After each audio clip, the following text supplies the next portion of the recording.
Hello friends, welcome to our session on simple examples to implement inversion of control in Spring applications. The agenda for today's session is an example to implement inversion of control in Spring application using constructor injection with primitive data type, and another example to implement inversion of control in Spring application using setter method injection with collection data type. So these are the two examples that we'll be covering in today's session. Hope you'll enjoy the session. So we'll begin our session with an example to implement inversion of control in Spring application using constructor injection with primitive data type. So to begin with, open the Eclipse IDE and from the file menu, click on new and in the submenu, click on Java project. On clicking on the Java project, you will get a dialog box, and in the dialog box, name the project. You can name the project. I have named it as Employee Spring CIPRJ because it is an employee regarding an employee project, and it covers constructor injection. So that's why I have named it like that. And then in the on creating this package, and then click on the finish button.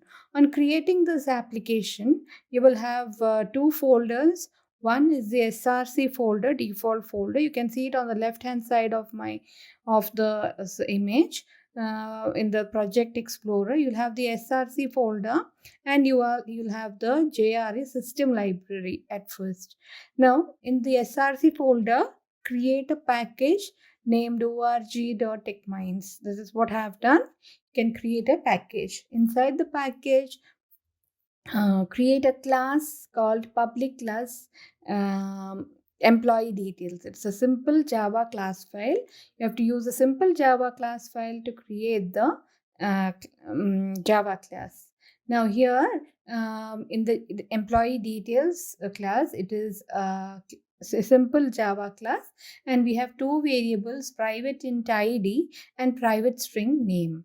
Now, using constructor injection, so we'll be creating the constructors of employee details without any parameters. Then public employee details int id, where this dot id equals id, employee details string name, this dot name equals name, and public employee details int id string name with this dot id equals id and this dot name equals name, and void show is the method, and here we'll print the id and name. So system.out.println id space name.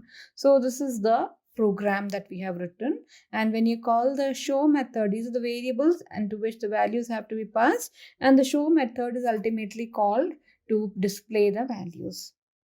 Now we'll come to the next Java class. Next is the inside the org.techminds package. I've created another class file, that is public class employee test, which is another Java file.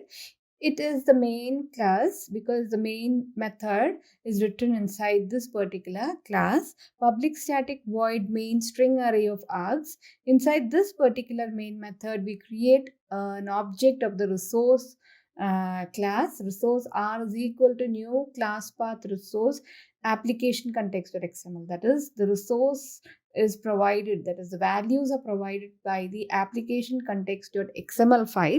That is a metadata file, and that is being assigned through this path is provided through the resource object to the bean factory object. So when next we create an object of the bean factory object factory is equal to new XML bean factory, into which this resource object R is provided.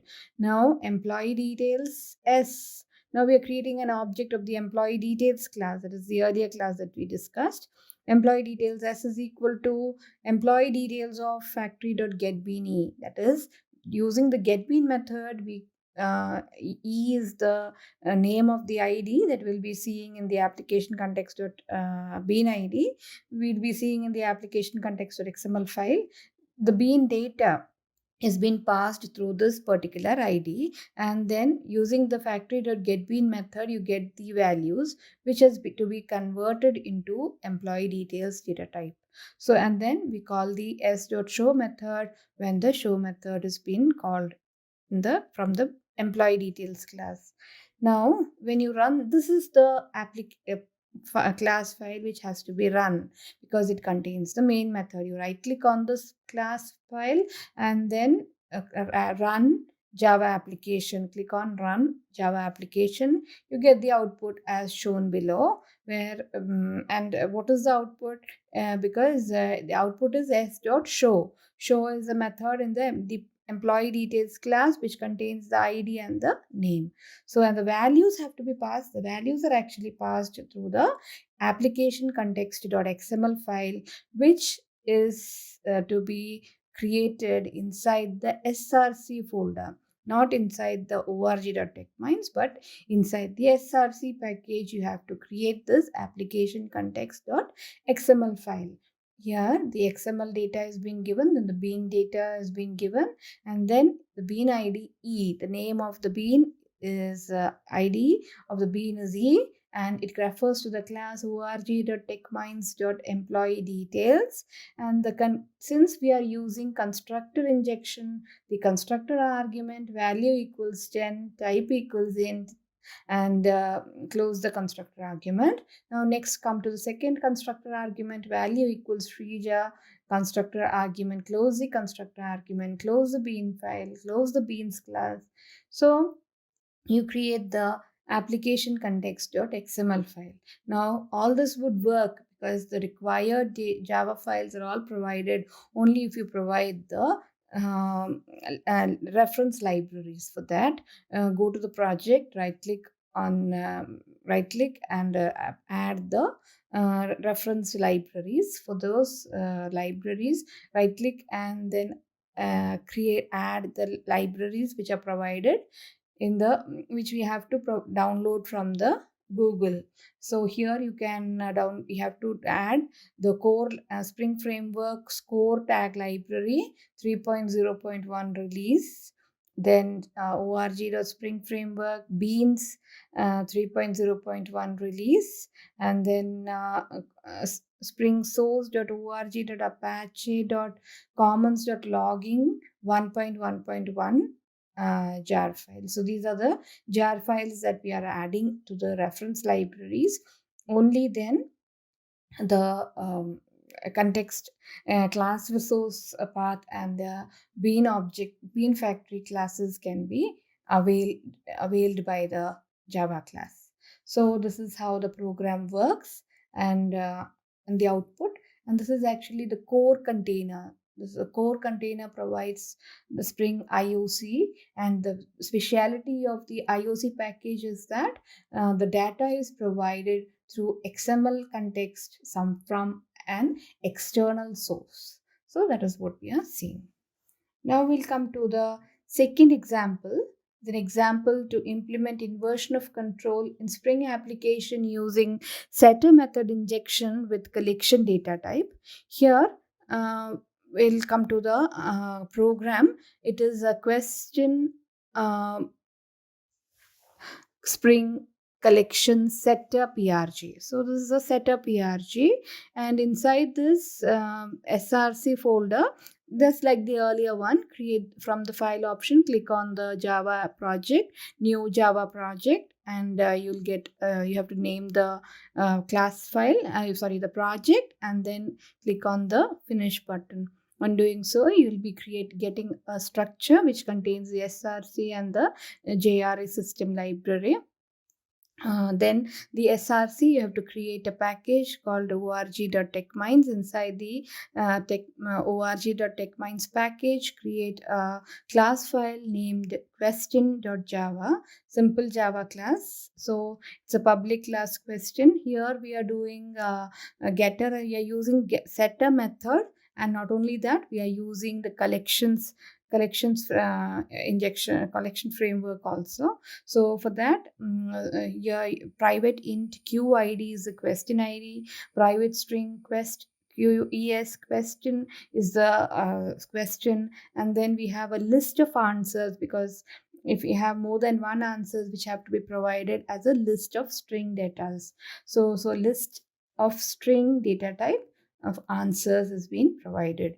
Now the getter and setter methods for all these variables are made, and then in the end we create a method public void display info, which is to be called. That is, the output will be shown using this display info, just like in the early example. Now system.out.println QID space question will give the question ID and the question, and system.out.println answers are iterator string itr is equal to answers.iterator, while itr.hasNext system.out.println itr.next. So this way the answers are printed out, and then now you come to the next Java class. Next, inside the org.techminds itself, we have the test quest class file. You have to create a class, simple Java class, which is again the main class, because it contains the main method. So public static void main string array of args resource r is equal to new class path resource application context.xml. So, and then the bean factory is equal to new XML bean factory of r, and question q is equal to question of factory.getBeanQ q.display info. Now we are calling using this bean object q. We are calling the it's been passed to the question object. The question object has been created, and using the question object we're calling the display info method. Now we'll come to the application context.xml file. Here we create the XML file. The bean data is all provided, and then BID Q and class org.techminds.question, property name QID, value equals 101, close the property data, property name QUES, and value, what is the output relational operators give, what is the output relational operators given Java is the question. And here we are not using constructor name and value. We are using property name and value because we are using the setter injection method. There's a question, and property name answers. In the list, values are to be provided: integer, boolean, character, double. And then close the list, close the property, close the bean, and close the beans. So, and ultimately when you run the program, what you will be getting is that that is, you have to run the test question.java, and you will be giving the answer as 101. What is the output? Relational operators given Java, and answers are 1 integer, 2 boolean, 3 character, 4 double. So this would be the output that we'll be getting. And if you think this session has been understandable and you have gained something out of it, something about, you have understood something about the IOC framework, then please like, share, and subscribe. And thanks for attending our session on examples on Spring IOC.